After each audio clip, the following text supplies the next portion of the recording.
stream and video and commentary. So this time we'll be talking about the NBA. We're going to go over the LA Lakers. They're currently sitting in sixth place in the.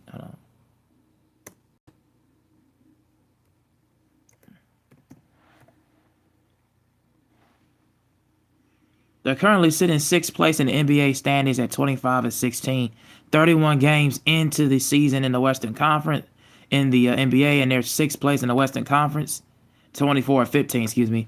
Yeah, they're 24-15, and the problem is with the Lakers. It's like what is going on defensively? What's going on with their interior defense?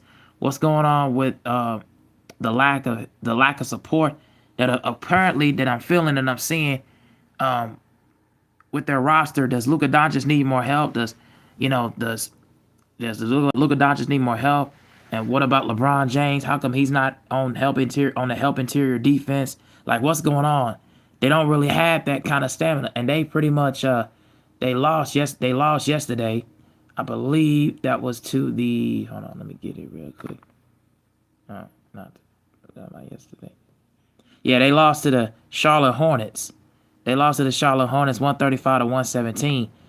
And just I wanted to come up with this topic is because I feel like this was very important. Because why am I seeing the Lakers' lack of interior defense, especially a team against the Charlotte Hornets who pretty much have nothing to play for this season? They're pretty much already tanking at this point. They're currently in the bottom half of the Eastern Conference. Why is the Lakers struggling and having problems with them? And I get it, we're so early on in the regular season, we only play like 29 games. But there is no way that a LeBron James type player, at this point, at the age of 40, 41, should not be one of your top leading scorers. You have guys like Jake LaRavia, DeAndre Ayton. You have a defensive guy, Marcus Smart, Rory Hachimura, having 3 points. Jared Vanderbilt not contributing to nothing. None of these guys are contributing. They're in the plus minus. Look at everybody in the plus minus ratio with that last loss. They're all in the minus. They all should be in the plus range. But the problem is they don't really have no interior defense and they don't really have no bench. Guys like Gabe Vincent and guys like Drew Tim, like Jared Vanderbilt, none of these guys are really doing anything contributing. They're not really playing to their role and to their standard. And Luka Doncic is having 39 points and having 3 rebounds, only 4 assists. Luka Doncic is one of the major players when it comes to assisting, because he usually averages over 8.5 assists a game. But the fact he wasn't doing that in this past game, and they've been kind of just teetering in that 6th spot right now. What's really going on? And then you lose to the Houston Rockets on Christmas Day. You lost to the Phoenix Suns and the Oklahoma City Thunder earlier on. Like, the thing is with them, they don't have no interior defense. They don't have no kind of interior defense or transition defense going up and down the floor. And then they don't have a really powerhouse dominant center. I mean, you have two guys that oppose the centers like DeAndre Ayton and Jackson Hayes. But the problem is they're not contributing enough on the floor. They're not really contributing to the style of play calling. And then you have an incompetent coach and JJ Redick, who's not designing plays to get them in open and to get them really in good space and in good position. Then, when you have games where as a team where you're shooting 36% from the field, you shoot 20% less than the opposing team at the free throw line, and even though you went to the free throw line more times than not against this Charlotte Hornets team, you have 15 less rebounds because you're rebounding an interior paint presence on the defensive side and crashing the boards, which they're not been doing for the past several games. It's just and including this one, it's just been a problem. And so my thing is, moving forward, you got to find some way to contribute. If you're DeAndre Ayton and if you're Jackson Hayes, you got to find some way to contribute. If you're Rory Hachimura or Jake LaRavia, like, a lot of these guys have got to contribute more in order for them to really make an impact. And if they don't, it's going to be a big problem for them. It's going to be a really big problem for them moving forward. And for me, I just think that they're going to be on the down and think they're going to be on the downfall. If they do decide to make it to the playoffs, I think it's going to be tough for them to make it out of the first round again.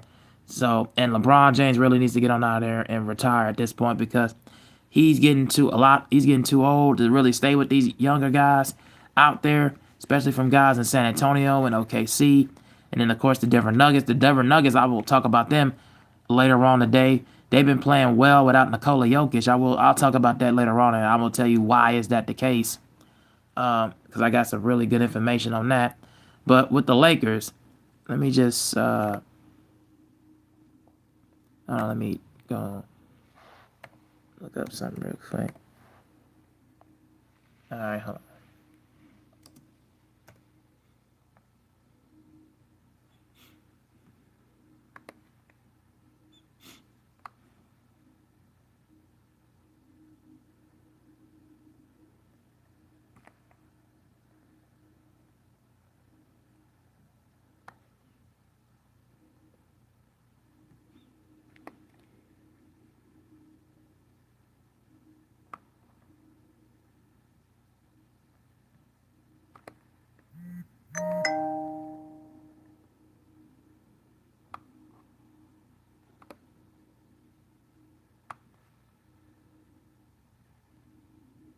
I can find.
All right, here we go.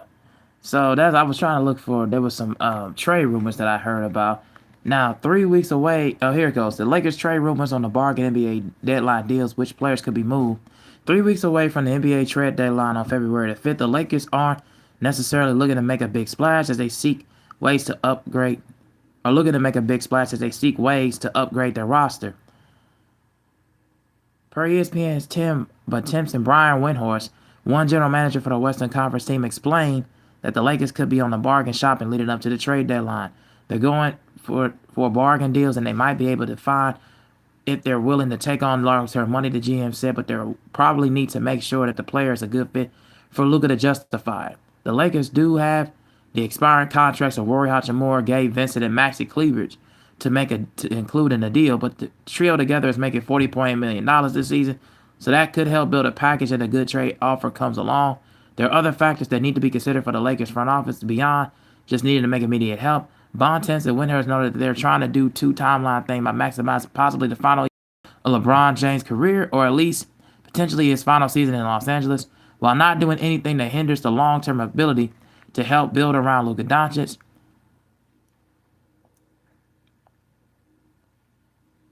Potential comparison of the Lakers approach in this deadline is what they did 3 years ago. Rather than making one big splash, general manager Rob Pelinka made multiple smaller moves to fill out margins of the roster with Rory, Mo Bamba, Malik Beasley, and Jerry Vanderbilt. But the group helped the Lakers finish their regular season strong and capitulated them into the Western Conference Finals. Another factor that doesn't seem to be a high level of players available at this deadline. There's no indication that Giannis Antetokounmpo is going to be traded by the Milwaukee Bucks. John Morant wouldn't be on the Lakers' radar because they have Doncic. Ironically, the player that best fits the Lakers' league right now is Anthony Davis. He would be a perfect lob threat in an offense with Luka Doncic that solves their issues with rim protection, at least when he is healthy and enough to play. But it's virtually impossible for them to construct a deal for Davis because they can't exceed the first apron, and they are right around $1 million under it. Instead, the Lakers may have to play out this season largely with the roster they have. This group has been strong enough to get them off to a 24-15 start, despite LeBron James having already missed the 17 games and Austin Reeves only playing just 2 games since December the 14th. Now, that's also a big problem, too, not having Austin Reeves in impact offensively, because that's another thing. Offensively, they can't find ways to have guys playmaking and create their own shots. The only guy that can really do that and playmaking and create their own shots is Luka Doncic and Austin Reeves. Those are the only two that I've seen so far that's only find a way to play make and create their own shots. Everybody else, it's like they had to get the ball in a certain spot, in a certain level, in a certain pace, that then while they just standing around like their own statues and really just creating stuff. But the thing is, in my eyes, they got to find ways to not only create their own shot making, but they got to find ways to crash the boards and crash the glass and crash the interior of the paint and really rebound the ball and really get it at a pace. Now they're off to a 24-15 start, which is still decent, but at the end of the day, they're still in the 6th spot, and that's the main problem. You know, when you're in the first round, you're going on the road. You have to go on the road to face the top 4 contending teams, the top 3 contending teams, and that would be right now the Spurs, the Denver Nuggets, and then the Oklahoma City Thunder. You have to go on the road. If the season would end it right now, they'll be on the road facing the Denver Nuggets. Now, who knows what could happen largely when it gets to March and April. The seeding the standings could pretty much change like they always do every season.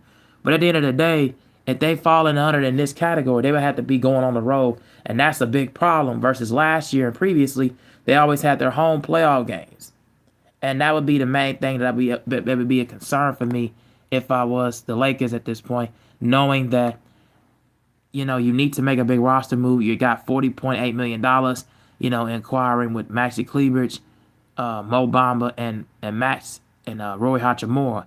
So that's the thing that I would be looking at and considering. And the fact that Luka Doncic does not have another playmaker other than LeBron at this point, even though he's older and he's pretty much on his way out of there. And Austin Reeves, and I'm talking about specifically a young playmaker that can really create his own shot, that he don't have to always have the ball in his hands. He can just move without the basketball, and that's what a lot of the times people don't understand. Like, you got to have to move without the basketball at this point because, guys, it's going to be crowded, going to be in your airspace, and the game is so sped up in transition, and people want to finish in so early, younger guards, and 2 guards want to finish early in that freaking transition. And then also, with the centers being more to try to dribble the ball up the floor 94 feet, you're going to have a guy that can really do that. Now, the problem with getting a crowd trying to get Anthony Davis at this point, Anthony Davis has a ankle injury, has a serious ankle injury, so he pretty much is off the market at this point, and he probably more than likely, who knows what's with him, and he also has a quad strain too, a left quad strain, so he's pretty much got a bag of injuries at this point. He probably more than likely is not going to be playing this season a whole lot longer at this point. And the Mavericks are pretty much down in the standings, way down in the standings. I think they're in 12th spot right now. They're pretty much way down in the standings. They're already without Kyrie Irving at that point for them. So trying to go and get another big man like Anthony Davis at this point is not a viable option at this point because they just don't have the Mavericks is not gonna go back in time to really think about making a big move like that. And at this point, they're already dealing with injuries. The Lakers are already dealing with injuries on their end with Austin Reeves, Rory, and Luka being hurt. So they're not going to try to deal with another guy in Anthony Davis' case that's already had an injury-riddled history. So they're not going to try to deal with those things at this point. So we'll see moving forward what can they really do as far as bolstering their roster. I think they need another 3-and-D player. I think they need another 3-and-D player that can also play make and really create his own shot and also stick people defensively. They just don't really have that at this point. And they really need another guy that can be an offspring for Luka, to give him a spell and give him a break at times. They need another playmaker, and I just don't think they have that at this point. LeBron James defensively, he's not the same player that he once was when he first got into the league in Cleveland, nor when he left them the first time and was in his first 4-year stint with the Miami Heat. So that LeBron James kind of player is pretty much gone at this point.